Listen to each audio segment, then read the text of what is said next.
ዘእብየ በከናፍርየ አመምንዳቤ። በስመ አብ ወወልድ ወመንፈስ ቅዱስ አሐዱ አምላክ አሜን። በዓለም ላይ የምትኖሩ ኦርቶዶክሳውያን እግዚአብሔር ልጆች ሰላም እግዚአብሔር ይብዛላችሁ። ኅዳር 11 ቀን ቅድስት ሐና የእመቤታችን የቅድስት ድንግል ማርያም የወላዲተ አምላክ የእመብርሃን እናቷ የዕረፍት ዓመታዊ መታሰቢያ ክብረ በዓል ነውና እሱም በተመለከተ አጠር ያለ መርሐ ግብር እንነጋገራለን። መዝሙረኛው ልበ አምላክ ዳዊት ከክርስቶስ መወለድ ከ1000 ዘመን በፊት የነበረው እንዲህ ይለናል። በውብ ቤተከ ምስለ መባእየ ወእሁብ ብጻትየ ዘነበብኩ በአፉየ አው ዘእብየ በከናፍርየ አመምንዳቤየ።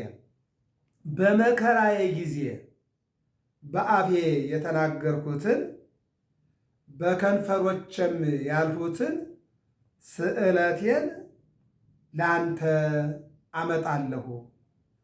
በውብ ቤተከ ምስለ መባእየ፣ ወደ ቤትህ ከመባዬ ጋር ከስዕለቴ ጋር እገባለሁ። ርዕሳችን በመከራዬ ጊዜ በአፌ የተናገርሁትን በከንፈሮችም ያልሁትን ስዕለቴን ለአንተ አመጣለሁ። መዝሙር 66 ቁጥር 14። እግዚአብሔር አምላክ ጊዜያችንን ባርኮ እንዲያስተምረን መልካም ፈቃድ ይሁንልን።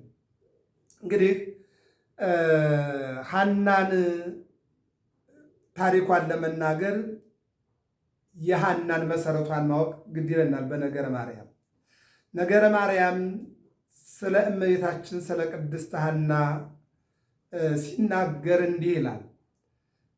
ተክታ በጥሪቃ የሚባሉ ባለጸጎች ባልና ሚስት ነበሩ ይለንና ባለጸግነታቸውም የወርቅ የዕንቁ የወንድና የሴት አገልጋይ የፈረስና የበቅሎ የላምና በግ የፍየልና የተለያዩ እንስሳቶች ቁጥራቸው የማይታወቅ ይህ ቀራቸው የማይባሉ ባለጸጎች ነበሩ ይልና ታሪካቸው ጥሩ አድርጎ ይናገራል። ይህንን እንግዲህ የምናገኘው በሉቃስ ወንጌል ምዕራፍ 1 ላይ ነገረ ማርያም በተባለ የእመቤታችን የቅድስት ድንግል ማርያም እንግዲህ ጽንሰቷን፣ ልደቷን፣ እናትነቷን፣ ታሪኳን ለማየት ስንፈልግ ይህን ነው የምናገኘው አለ። የሁሉ እንስሳት፣ የሁሉ አገልጋይ፣ የሁሉ ሀብት ይኑራቸው እንጂ ነገር ግን አንድ ነገር ይጎላቸው ነበር። ምን? ልጅ። ኦሪት ዘፍጥረት ምዕራፍ 15 ቁጥር 1 ጀምሮ አብርሃም ስንመለከተው እግዚአብሔር ሆይ ሀብት ሞልቶኛል፣ ንብረት ሞልቶኛል፣ ሰራተኛም አለኝ፣ የውስጡንም የውጩንም ሀብቴን ቆጥሬ አልዘልቀውም። ታዲያ ምን ዋጋ አለው? ይህ ሁሉ የሰበሰብኩት የሰጠኸኝ የውስጡም የውጩም ለባዕድ ነው የሚሆነው። ከጉልበቴ የወጣ ልጅ የለም፣ ለሳራም ለእኔም አንድ ልጅም የለንም አለና ወደ እግዚአብሔር ተናገረ። አያችሁ፣ አብርሃም መጀመሪያ ስለተሰጠው ሀብትና ስለተሰጠው ንብረት ስለ ሚስቱ እግዚአብሔርን አመስግኗል። ካመሰገነ በኋላ ግን የምሰበሰበውና የሰጠኸኝ ለማን እንደሚሆን ግን መረጃ የለኝም፣ ልጅ የለኝም፣ ልመና ነው። ይህን ሁሉ ሀብት ሰጥቶ፣ ይህን ሁሉ ንብረት ሰጥቶ፣ ይህን የመሰረት ትዳር ሰጥቶ እግዚአብሔር መቼም ልጅ አይነሳኝም ብሎ ወደ እግዚአብሔር መለመኑ ነው። አሁን አብርሃምን ምን አደረገው? እንደ ሰማይ ከዋክብት እንደ ምድር አሸዋ ዘርክን አበዛልሃለሁ። ይህ ብቻም አይደለም፣ ወበዘርእከ ይትባረኩ ኩሎሙ አሕዛበ ምድር፣ በአንተ ዘርም የምድር ነገሥታት የምድር አሕዛብ ይባረካሉ አለና ቃል ገባለት። እግዚአብሔር ደግሞ ስለ ቃሉ ታማኝ ስለሆነ ለአብርሃም ይስሐቅን ሰጠው። ከይስሐቅ ደግሞ ያዕቆብና ኤሳው ተወለዱ። ትውልድ አሁን ካለንበት 8 ቢሊየን በላይ የዓለም ሕዝብ ከዚህ ቃል ኪዳን የመጣ ነው ማለት ነው። ምን ብሎ? በአንተም የዓለምን ነገሥታት አሕዛብን ሁሉንም እባርካለሁ ስላለ አሁን እኛ በተለያየ መልኩ እርግማንን ወለብሳ ለመርገም እንልበሰውና እንበላላ እንለያይ እንጂ በይስሐቅ በአብርሃም በያዕቆብ እግዚአብሔር ዓለሙን ባርኳል። ያን በረከት ይዞ መጓዝ የትውልዱ ድርሻ ነው። እግዚአብሔር ግን ዓለሙን ባርኳል። ይህ ብቻም አይደለም። በአዲስ ኪዳን በቀራንዮ ተሰቅሎ ሥጋውን ቆርሶ ደሙን አፍሶ በደሙ ዓለምን በጥምቀቱ ዓለምን ቀድሷል። በደሙ ደግሞ ዓለምን ባርኳል፣ ቀድሷል፣ ሕይወት ሰጥቷል። ያን ጠብቆ መጓዝ የራስ ድርሻ ነው ማለት ነው። ስለዚህ አብርሃም በዚህ ተባርኳል ማለት ነው። እነዚህ ሰዎችም ምንድን ነው ያሉት? በቤት ውስጥም በቤት ውጭም ሀብት ሞልቶናል፣ ንብረት ሞልቶናል፣ ልጅ የለንም አሉና እነሆ እንደው ምንድን ነው የሚለው ከዕለታት በአንድ ቀን ከዕቃ ቤት ገብቶ ዕቃውን አይቶ ተክታ ከአንቺ በቀር የምወደው እንደሌለኝ አምላከ እስራኤል ያውቃል፣ ነገር ግን ልጅ የለንም አላት። ለልጅማ እኔ ምንድን ነኝ? ወደ እግዚአብሔር እናመልክት እንጂ አለችው። ይህን ስንናገር የርብቃ ታሪክ ትዝ ይለናል። ርብቃና ይስሐቅ እንደዚሁ ከአባታቸው የመጣው የዘር ሐረግ ከእነሱ ላይም አርፎ ልጅ አልነበራቸውም። ከዕለታት በአንድ ቀን ርብቃ ይስሐቅን ሄደችና አንተ ይስሐቅ አለችው። አቤት አላት። በቤትም ሀብት ሞልቷል፣ በውጭም ሀብት ሞልቷል፣ በእኔና በአንተም ፍቅር ሞልቷል፣ ነገር ግን እኮ ልጅ የለንም አለችው። አይታችኋል። ይስሐቅ ምን አላት? የልጁ ጉዳይማ እግዚአብሔርን መጠየቅ ነው። እግዚአብሔርን እንለምን፣ መስዋዕት እናቅርብ፣ እንለምነው። አዎ እግዚአብሔርን ስንለምን ደግሞ ተስለን ነው፣ በስለት ነው አለና ምን አለ? በመከራዬ ጊዜ በአፌ የተናገርሁትን በከንፈሮችም ያልሁትን ስለቴን ለአንተ አመጣለሁ ብዬ እኔም ለእግዚአብሔር ልሳል፣ አንቺም ለእግዚአብሔር ተሳይ፣ እግዚአብሔር ያደርጋል ይችላል አላት። እንደተባለውም እግዚአብሔር ለይስሐቅና ማን ነው ለይስሐቅና ለርብቃ ያዕቆብንና ኤሳው ሁለት ልጅ፣ እነሱ የጠየቁት አንድ ልጅ፣ እግዚአብሔር ግን ሁለት ልጅ ሰጣቸው ማለት ነው። ባጭሩ ይሄ ነው። አሁን እዚህ ጋር የምንመለከተው ደግሞ እሱ ነው ያለው። እሷ ደግሞ ምን አለች? የልጅን ጉዳይ አሁን ታሪኩን ስንቀያየረው ርብቃ ለይስሐቅ ልጅ የለንም ነው ያለችው። እዚህ ጋር ደግሞ ተግታ ወደ በጥሬቃ ነው ደግሞ ታሪኩ የመጣው ማለት ነው። እና ወደ እግዚአብሔር አመለከቱ ይለናል። ሲያመለክቱ ነጭ እንቦሳ ከማኅፀኗ ስትወጣ እንቦሳዋ እንቦሳ ስትወልድ እስከ 6 ድረስ ስድስተኛይቱ ጨረቃይቱ ፀሐይ ስትወልድ አይታ ነገረችው ይላል። ራእይ ነው፣ ህልም ነው። ይህ ነው በዘመናቸው መተርጉመ ህልም ነበርና አለና ሂዳ አስተርጉመና አለችው። ሄዶ ቢነግረው ደግ ልጅ ተወልዱ ይሆናል ነው። ትወልዳላችሁ አለ። የእኛ የዘመናችን ጠንቋዮች ወንድ ልጅ ትወልዳለህ፣ ሴት ልጅ ትወልዳለህ እያሉ የሰው ገንዘብ ይበዘብዛሉ። እውነተኛ ሰዎች ግን ተወልዱ ይሆናል፣ አለቀ። የእግዚአብሔር ፈቃድ ከሆነ ካልሆነ አይሆንም። ተመልሶ መጣ። ምን አላለችው? ልጅ ትወልዱ ይሆናል አለኝ አላት ነው የሚለው። የጨረቃይቱንና የፀሐዩን ነገር ግን ጊዜ ይተርጉመው እንጂ እኔ አልችልም ብሎ የሚችለውን ተወልዱ ይሆናል ብሎ አመለከተ። የጨረቃና የፀሐይን ጉዳይ ግን እኔ አልችልም ማለት አያችሁ። የሚሆነውን ይሆናል፣ የማይሆነውን አይሆንም። የምችለውን እችላለሁ፣ የማልችለውን አልችልም ነው። አሁን በእኛ ባለንበት ዘመን ሁሉ ሰባኪ ነው፣ ሁሉ መምህር ነው፣ ሁሉ አዋቂ ነው፣ ሁሉ ነቢይ ነው፣ ሁሉ ባለ ራእይ ነው፣ ሁሉ ባለስልጣን ነው፣ ሁሉ ባለ ሀብት ነው፣ ሁሉ ነጋዴ ነው፣ ሁሉ አትራፊ ነው። እንደው ማን ነው ገዢ ይሆን? ሁሉ ሻቅ ከሆነ ሁሉ ተናጋሪ ከሆነ ማን አዳማጭ ሆነ? ሁሉ ሊቅ ከሆነ እንደው ሊቅ ያልሆነ ማን ይሆን? ይህንና የምናይበትን አይምሮ እግዚአብሔር አምላክ ለሁላችን የሚያድለን። ከዚህ በኋላ ነው እንዲህም ሆነው ሳሉ ጸነሰች ይላል። ከዚህ በኋላ የመጀመሪያ ልጇን ሄሜን አለቻት። ምን ማለት ነው? የመጀመሪያ ርዕሳችን በመከራዬ ጊዜ በአፌ የተናገርኩትን በከንፈሮችም የተሳልኩትን ስለቴን ለአንተ አስገባለሁ። አሁን እዚህ ላይ ነው የመጣው ታሪክ።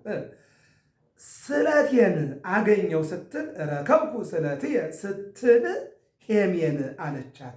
ሄሜን ማለት ስለቴን አገኘው፣ የስለቴን እግዚአብሔር አደረገልኝ፣ ልመናዬን ሰማኝ፣ እንባዬን አበሰ፣ ወሰምዓኒ ቃለ ስለትየ የልመናዬን ድምፅ ሰማይ ስትል ሄሜን አለቻት። ረከብኩ ስለትየ ሄሜን ዴርዴን ቶናህ ሲካርን፣ ሲካር ደግሞ ሄርሜላን፣ ሄርሜላ ሐናን። የዘር ሐረግ ነው እንግዲህ። አሁን የዘር ሐረግ ይህ ከሆነ ሐና ከነገደ ይሁዳ የተወለደ ኢያቄም የሚባል ሰው አግብታ መካን ሆና ስትኖር እነሆ ከዕለታት በአንድ ቀን ወዳጅ ነበረቻት፣ ባልንጀራ ነበረቻት። ምን አለቻት? ዛሬ ከቤተ እግዚአብሔር ሂጄ ተሳልሜ እጅ ነስቼ መምጣት እወዳለሁ፣ ነገር ግን ልብስ የለኝም አለቻት። ልብስ የለኝም ስትላት የኔ ልብስ አለልሽ፣ የኔን ልብስ ለብሰሽ ሂጂና ተሳልመሽ ነይ አለቻት። ስትላት ምን አለች? ምናልባት በዝሙት ያመጣሽው እንዳይሆን አለቻት። ብቻም አይደለም እግዚአብሔር እነሆ እኔን እንዲህ አድርጎ ያቆየኝ የራሱ የሚገለጥበት ነገር ይኖራል። እኔ አሁን ያንቺን ነጠላ ለብሼ ብሄድ ሰዎች አንቺን ያደርጉኛል፣ አንቺን ይስሉኛል። ያንቺ ልብስ በአስበደነስ በዝሙት ማለት ነው ያው የመጣ ስለሆነ ምናልባት ሰዎች አንቺን አድርገው እንዳይስሉኝ ስትላት ምን አለቻት? እንዲህ አለች፣ እግዚአብሔር በምን ምክንያት ልጅ የነሳሽ እያልኩ ሳዝንልሽ እንወር ነበር። ለካ በትዕቢትሽ ነው እንደ በቅሎ አቁሞ እንደ እንጨት አድርቆ ያስቀረሽ በትዕቢትሽ ነው አለችና ተናገረቻት። የክፉ ሰው ንግግር አንጀት ያደርቃል፣ ዓይን ያጠፋል፣ አንገት ያስመልሳል፣ አንገት ያስቀልሳል። ከባድ ነው። በዚህን ጊዜ ነው አልቀረም አንዱን ልብሷን ሰጠቻት። ያን ልብስ ለበሰችና ወደ ቤተ ክርስቲያን ሄዳ ተሳልማ ስትመለስ አርጋብ ከገላገልቶቻቸው ጋር ሲጫወቱ ታያለች። አምላክ ሆይ ጎረቤት የነገረችኝ እውነት ነው ማለት ነው? እኔን ሐናን ለምን ረሳሃት? ከልጆች ጋር ብጫወትስ ምን ገዶህ ነው? ምን ጨንቆህ ነው? ምንስ ቸግሮህ ነው? ኧረ እባክህ አለችና በመከራዬ ጊዜ በአፌ የተናገርሁትን በከንፈሮች የሚያልሁትን ስእለቴን ላንተ እመልሳለሁ። እባክህ አምላክ ሆይ ልመናዬን ስማ፣ እንባዬን አብስ፣ ጩኸቴንም አድምጥ አለችና ተሰራ ወደ ቤቷ ገባች። ኢያቄምም እንደዚሁ ሐምሌ 30 ቀን የሚገርመው ነገር ሕልም አየ። ሐና ለኢያቄም አየች፣ ኢያቄም ለሐና አየ። ተነጋገሩ። እንደ ቅድሙ እንደ ቅድመ አያቶቻቸው ለመፈክረህን ወይም ደግሞ ለተርጓሚ ነገሩ። የሚችለውን ተናገረ። የፀሐይና የጨረቃን ጉዳይ ግን ምንድን ያለ ይሄኛው ያኛው መልካም ልጅ ትወልዱ ይሆናል ነው ያለው፣ ለተክታለ በጥቃ ማለት ነው። ይህኛው ለሐናና ለኢያቄም ግን ምንድን ያላቸው? መልካም ልጅ ትወልዳላችሁ። ምን ልጅ? መልካም ልጅ ትወልዳላችሁ አላቸው። ቀጠለና የፀሐይና የጨረቃውን ጉዳይ ግን ጊዜ ይተርጉመው አለ። አየው፣ የማልችለውን አልችልም። ከዚህ በኋላ ከነሐሴ 1 ቀን ጀምሮ የሚገርም ነገር ነው። ሐናና ኢያቄም ተነጋግረው ተማምነው ምኝታ ለይተው ከነሐሴ 1 ቀን ጀምሮ አለ ምኝታ ለይተው 7 ቀን ሱባኤ ገቡ። በሰባተኛው ቀን ሱባኤያቸውን ጨርሰው እግዚአብሔርን ለምነው ስረታቸውን ተስለው አብረው አደሩ። እመቤታችን ነሐሴ 7 ቀን ተጸነሰች፣ ግንቦት 1 ቀን ተወለደች። ክብርና ምስጋና ለመድኃኔዓለም ይሁን። ይህን ነው እንግዲህ ምን ይላል ድጓው ሀዳሳተ ሰማይ። ዛሬ ሊቃውንቱ የሚናገሩት ነው። ዛሬ 10 ነው። ታሪኩን በዋዜማ ነው የምናቀርበው። ዋዜማና ዕለት አንድ ስለሆነ ሀዳሳተ ሰማይ ሀዳሳተ ምድር ኪያሃ ሐስስ ኩልነ አዲስ ሰማይና አዲስ ምድር አየው ብሏል እኮ ቅዱስ ጴጥሮስ አይደል? ወለነሳ ሀገርነ በሰማይ እኛ ሀገራችን በሰማይ ነው። አዲስ ሰማይና አዲስ ምድር አለ። ሀዳሳተ ሰማይ ሀዳሳተ ምድር ኪያሃ ሐስስ ኩልነ ሐና ቅድስት ፈራሂተ እግዚአብሔር አክሊለ ተቀጽላት አንሶሱ ይላል። እኛስ አዲስ ሰማይና አዲስ ምድር እንሻለን እንመለከታለን። ይኸውም ቅድስት ሐና እግዚአብሔርን የምትፈራ አክሊል የእመቤታችንን እናትነት አክሊል ተቀዳይታ ስትመላለስ አየናት። ሀዳሳተ ሰማይ ሀዳሳተ ምድር ኪያሃ ሐስስ ኩልነ ሁላችንም እንፈልጋለን። ማናት እሷ? የመጀመሪያው ሰማይ ፀሐይን ይዟል። ዳግሚት ሰማይ ድንግል ማርያም ናት። ድንግል ማርያም ፀሐይ ጽድቅ ኢየሱስ ክርስቶስን ወለደች። ሰማይ ምድር ሆነ፣ ምድር ሰማይ ሆነ። አየው፣ በሰማይ ፀሐይ አለ። አሁን ግን ፀሐይ መሬት ላይ ተገኘ። መሬት የተባለችው ማናት? ድንግል ማርያም ናት። አንቲ ውእቱ ገራይት ዘይትዘራ ውስቴታ ዘርቡራታልና ቅዱስ ኤፍሬም። እውነተኛዋ እርሻ፣ እውነተኛዋ ማሳ፣ ንጹሕ ስንዴ የተገኘባት ወላዲተ አምላክ ድንግል ማርያም ከሐና ድንግል ማርያም ተገኘች። ከድንግል ማርያም ፀሐይ ጽድቅ ኢየሱስ ክርስቶስ ተገኘ። ለዚህ ነው አክሊለ ተቀጽላ ታንሶሱ ይህንን የክብር ዘውድ ተቀዳይታ ትመላለሳለች አለ። አሁን ሐና አርፋለች አይደለ? ነገር ግን የእመቤታችን እናት ሐና እየተባለች ሐና በክብር ስትመላለስ ትኖራለች፣ ስታማልድ ስታስታርቅ ትኖራለች ማለት ነው። ይህንን ነው የሚነግረን። በሌላ መልኩ እግዚአብሔር የሃበን ልሳነ ጥበብ ከመ አይምር ሕጋ ዘእነብብ ቃሌ አጽም እግዚኦ ክስት ሊተ እግዚኦ ከመ አይምር ሕጋ ለቤተ ክርስቲያን ኩሉ ዘጌሰ ወመጻ ሀቢሃ ኢይጻሙ እስመ መፍቀሪተ ነግድ ይለናል ቅዱስ ያሬድ። እግዚአብሔር የሃበኒ ልሳነ ጥበብ። አዎ እነሆ የጥበብ ልሳን እግዚአብሔር ያድለኛል። እግዚአብሔር ለሁላችንም ያድለን። ከመ አይምር ሕጋ አዎ ለቤተ ክርስቲያን የቤተ ክርስቲያን ሕጓን ትእዛዟን እንዳውቅ አንድም እንዳከብር። አዎ ከመ አይምር ሕጋ ዘእነብብ አዎ የምናገርበት ሕጓን ትእዛዟን የምናገርበት የማደርግበት ቃሌ አጽም እግዚኦ አንደበቴ ሆይ ስማ አድምጥ ክስት ሊተ እግዚኦ አቤቱ አምላክ ሆይ ግለጥልኝ። ለአባታችን ለቅዱስ ያሬድ ከ7 ዓመት ያለማወቅ ያለመማር ቀለም ያለመግባትን አዎ አስወግደህ በአንድ ጊዜ ብሉይ ኪዳን አዲስ ኪዳን ሊቃውንት መነኮሳት 80 መጻሕፍትን አውጠቅሎ እንዲያውቅ ያደረገ ብቻም አይደለም። ጽዋአ ልቡና ዘአስተህዮ ለኡርኤል መልአክ ለዕዝራ ልብ የሚያደርግ የሚያስተውል ጥበብና እውቀት የሚሞላ ጽዋ ወይን ያጠጣህ አዎ አምላክ ሆይ መልአኩን የላክ ሆይ እግዚአብሔር ሆይ እነሆ አዎ የቤተ ክርስቲያንን አዎ እነሆ ጸጋዋን ክብሯን ትሕትናዋን እንድናገር ክስት ሊተ ግለጥልኝ። አዎ ከመ አይምር ሕጋ ሕጓን እንዳውቅ ለቤተ ክርስቲያን ሁሉ ዘጌሰ ወመጽአ ሀቢሃ ይጻም ወደ እሷ እየገሰገሰ የመጣ ሁሉ አይደክምም።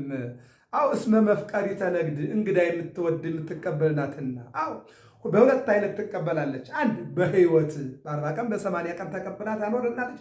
መጨረሻ ደግሞ አስከሬናችን ተቀብላ አዎ እንግዳ የምትቀበል ሰው ቢቀበል ያለ እንግዳ እንጂ አስከሬን አይቀበልም።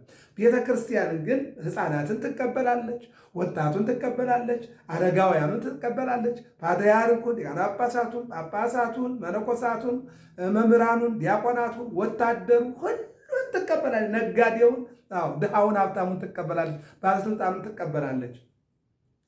ሲቀጥል ደግሞ አስከሬን ተቀብላ ትቀብራለች። ብቻ አይደለም፣ ሲቀጥል ያሉትን ጠብቅ ብላ የሞቱትን ደግሞ በገነት አስቀምጥ ብላ ትጸልያለች። አየህ መፍቀሪተ ነግድ እንግዳ የምትወድ ቤተክርስቲያን የዚህ ቤተክርስቲያን ልጆች ያደረገና አምላክ ስሙ ለዘላለም የተመሰገነ። ለቤተ ክርስቲያን በደሙ ቤሰዋ ወበማይ ዘምገቦ አጥመቃ ከጎኑ በፈሰሰው ወይም ደግሞ በተቀዳው ማየገቦ አው ልጅነትን እንድሰጥ ይልቁንም ደግሞ ከሰውነቱ በወጣው ደግሞ የቀደሳት አው ወበማይ ዘምገቦ ከጎኑ በወጣው ወይም ደግሞ በመነጨው ማየገቦ አው እንደገና ደግሞ ስጋውን ቆርሶ ደሙን አፍሶ በቤተ ክርስቲያን ምዕመናን ይህን ሲመገቡ እንዲኖሩ ያደረገላት ቅድስት ቤተ ክርስቲያን ይህን ነው የሚነግረን ቅዱስ ያሬድ። በእውነት ለቅዱስ ያሬድ እግዚአብሔር አምላክ አዎ ይህንን በረከት የሰጠ አምላክ ለእኛም እንዲሰጠን መልካም ፈቃዱ ይልን። ኦብሲቶ አብይ ሃይማኖትኪ ይላል። አሁን ይሄ ለሐና ነው። ኦብሲቶ አብይ ሃይማኖትኪ አንቺ ሴት ሃይማኖትሽ ታላቅ ነው፣ ምግባርሽ ታላቅ ነው። አዎ ይኩንኪ በከመ ተአመንኪ በጽድቅ አዎ እንደ በእውነት ስለቴን ይሰማኛል እንባዬን ያብሳል አዎ ብለሽ እንደለመንሽ ይሁንልሽ ይደረግልሽ።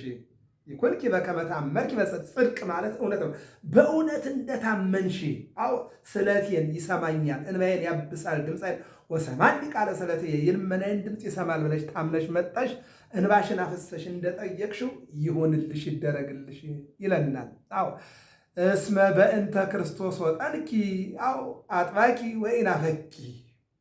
የሚገርም ነገር በክርስቶስ ክርስቲያን ተብለን በተጓዝነው ጉዞሽን አድርገሻልና እስመ በእንተ ክርስቶስ አዎ ወጠንኪ እስመ በእንተ ክርስቶስ ወጠንኪ አጥባይኪ ወይናፈቂ ጨከነሽ ሳትጠራጠሪ ጉዞሽን ቀጥለሻል። አዎ ወገበኪ ፈቃድ ለልዑል የልዑልን እግዚአብሔርን ፈቃድ አድርገሻል። ከመትባይ ሀገረ እነሆ ለጊዜው በሀገር ሰው ያድራልና የእመቤታችን ማደሪያ ነሽ፣ ፍጻሜው ግን የገነት ወራሽ ነሽ። ከመትባይ ሀገረ እንተ ኬንያሃ ወሃናጺሃ ወልደ እግዚአብሔር ጥበበኛዋም ሰሪዋም እግዚአብሔር ነው። ገነት ሐናን ያመጣ ድንግል ማርያምን ደግሞ በሐና ማኅፀን ያደረገ ጥበበኛውም ሐናጺውም እሱ ራሱ ነው። ይልቁንም ደግሞ ሐናን ያከበረና ድንግል ማርያምን የሐና ልጅ ያደረገ እግዚአብሔር ነው። ለሐና ለኢያቄም ድንግል ማርያምን የሰጠ ይልቁንም ከሐና ምንድነው ሐናና ኢያቄም ወለዱ ሰማይ ተብለው እነሆ ሰማይን ወለዱ። ሰማይ ደግሞ ምንድነው? ሰማይ ምንን አገኘች ማለት ነው? ፀሐይን አገኘች። ፀሐይ ጽድቅ ኢየሱስ ክርስቶስ። በነገራችን ላይ እመቤታችን አንቲ ምስራቅ ወልድኪ ፀሐይ ጽድቅ ይላታል። አንቺ ምስራቅ ነሽ ልጅሽ ፀሐይ ጽድቅ ነው ይላል። ሐናን ሰማይ አድርጎ እመቤታችንን ፀሐይ ያደርጋል። በሌላ መልኩ ደግሞ እመቤታችን ሰማይ አድርጎ ኢየሱስ ክርስቶስን ፀሐይ ጽድቅ ያደርጋል። እንግዲህ እግዚአብሔር ቸር ስለሆነ ሁሉ ያደርጋል እና ቅድስት ሐና ልደቷ መስከረም 7 ቀን ነው ይላናል። በነገረ ማርያም ላይ ቅድም እንደተነጋገርነው ከተክታ በጥሪቃ ከነዚህ ከስድስቱ ልጆች አንዷ እሷ ናትና እሷ የተገኘችው መስከረም 7 ቀን ነው። መስከረም 7 ቀን በቤተ ክርስቲያናችን የቅድስት ሐና ልደቷ ምንድን ነው ይነገራል፣ በየዓመቱ ይከበራል ማለት ነው። በአጭሩ ግን ሐና በእውነቱ እመቤታችንን ጸንሳ በነበረበት ሰዓት ብዙ ተአምራት ተደርገዋል። ተአምራት ተደርገዋል። ባለፈው ስለተማማርነው እንደው ባጭሩ ነው የምወስደው። የመጀመሪያው ሐና እየጸነሰች በሄደች ጊዜ፣ ሆዷ እየገፋ በሄደ ጊዜ፣ ሆዷ እያደገ በሄደ ጊዜ፣ ሽሉ እያደገ በሄደ ጊዜ ሰዎች እንኳን ደስ አለሽ እያሉ ሲስሟት፣ ሰላምታ ሲቀያየሩ የሚያውቁትም ችግር ያለባቸው ይወገድላቸዋል፣ የማያውቁትም ችግራቸው ይወገዳል። ለምጻም ይነጻል፣ ዕውራን ይበራሉ፣ አንካሶችን ይዘሉ ነበረ። ለምን ከተባለ በሐና ማህፀን ያለችው ድንግል ማርያም ስለሆነች ማለት ነው። በሐና ማህፀን ያለችው ድንግል ማርያም ስለሆነች እነሆ ሐና ድንግል ማርያም ስለጸነሰች ምንድነው ማለት ነው? እነሆ ሁሉ ይሆን ነበረ ማለት ይህን ነው የሚነግረን። ምንድነው ያደረገ? እንደውም በሌላ ምን ይለና አጎቷ ሳምናስ የሚባል አጎት ነበራት ይላል። ይህ ሰውዬ ሞተ። ከሞተ በኋላ ሊቀበር በሚሄድበት ሰዓት ላይ እሷ ሰማች።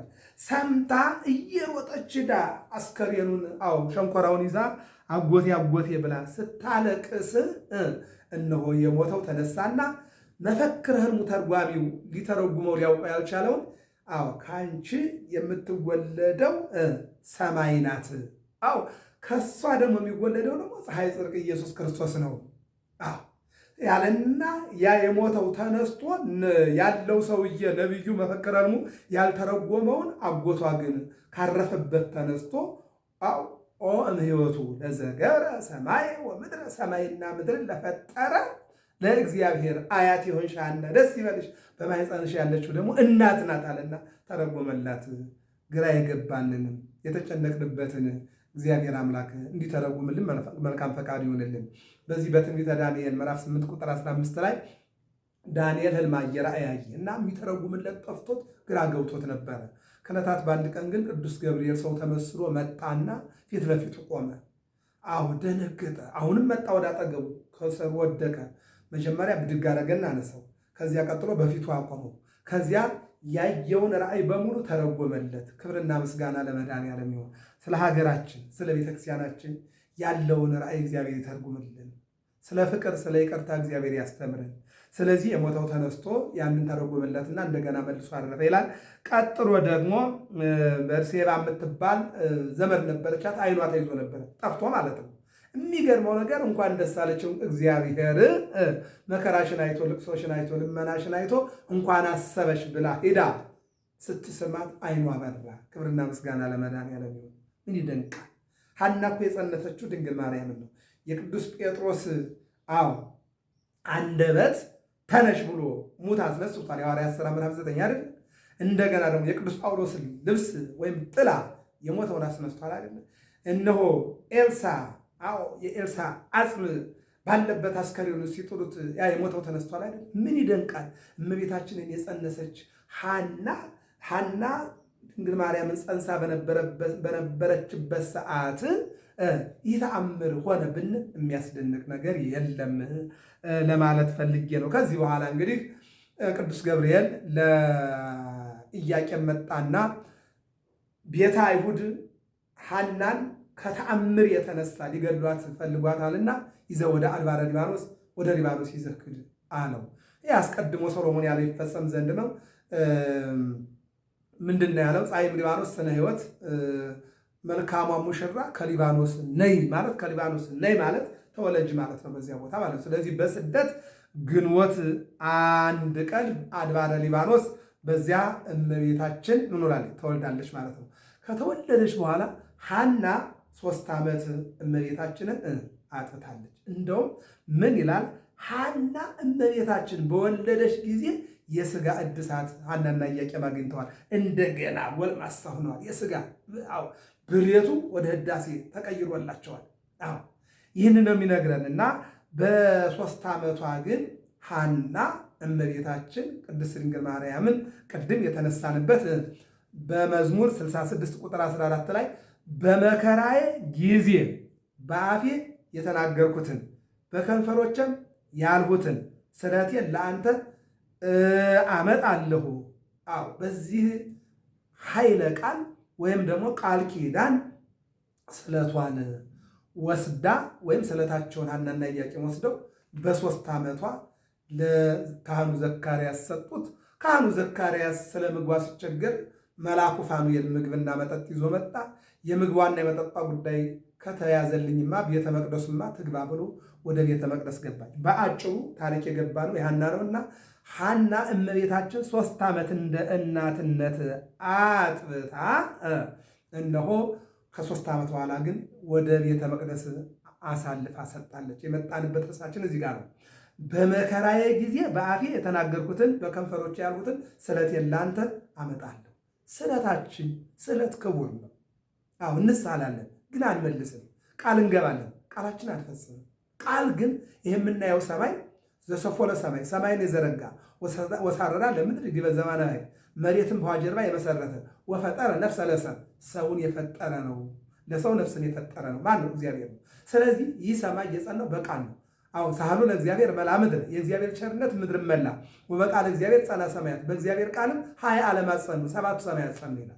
ስለዚህ የምናየው ሰማይ የጸና በማን ነው? በእግዚአብሔር ቃል ነው። ይህ መሬት እንደዚህ ሆኖ ያለው በማን ቃል ኪዳን ነው? በእግዚአብሔር ቃል ነው። ቃል ክቡር ነው።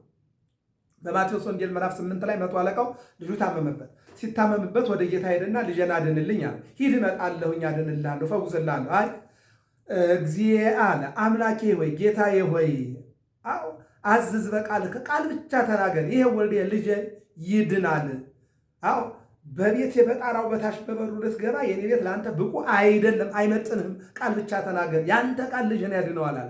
እንዲህ አይነት እምነት ያለው 100 አለቃ አላየሁማልና እንደ እምነት ይሁንልህ ሂድ ሲለው ልጁ ድኖ አገኘው። ክብርና ምስጋና ለመድኃኒዓለም። ይህን ነው የሚናገር በዮሐንስ ወንጌል ምዕራፍ 5 ላይ እኮ ተንስ ንሳ አራተከ ይላል። ተነሳና አልጋን ተሸከም አለው። ነሳ አራቶ አይቶ ቤቶ ውእቱ መጻጉዕ፣ ተነስቶ አልጋውን ተሸክሞ ወደ ቤቱ ገባ።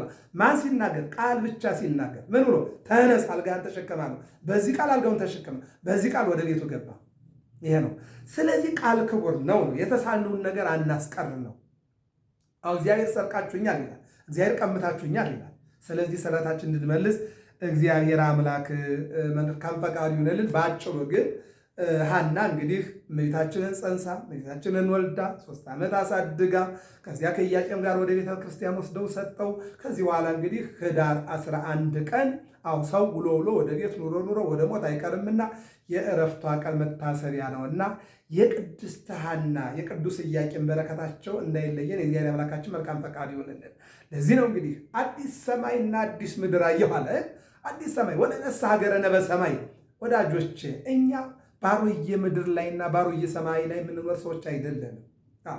በተመጠነ ዕድሜ በ70 ዓመት በ80 ዓመት የምንኖር ብቻ አይደለንም። ከእረፍት በኋላ የሚያምንብኝ ቢኖር ቢሞት እንኳን ሕያው ነው ተብሏልና እንኖራለን፣ እንሞታለን። ከእግዚአብሔር ጋር ኑረን ብንኖርም ለእግዚአብሔር ብንሞትም ለእግዚአብሔር አለ ቅዱስ ጳውሎስ። ብንኖርም ለእግዚአብሔር እንኖራለን፣ ብንሄድም ደግሞ ወደ እግዚአብሔር ነውና ይልቁንም እጅግ ማትረፊያ ስለሆነ ብሏልና ማንቀርበት ስለሆነ መልካም ስራ ሰርተን እንድናልፍ የአምላካችን የእግዚአብሔር መልካም ፈቃድ ይሆንልን። በመከራዬ ጊዜ በአፌ የተናገርኩትን በከንፈሮችም ያልሁትን ስለቴን እመልሳለሁ። የቅድስት ሐና በረከት የቅዱስ ኢያቄም በረከት ለሁላችን ይሁንልን። በዓሉ የሰላም የጤና በዓል ይሁንልን፣ ይደረግልን። ገብረ መስቀል ሚዲያ ነው። ሰብስክራይብ፣ ላይክ፣ ሸር አድርጉ። ሰላም እግዚአብሔር ከሁላችን ጋር ይሁን።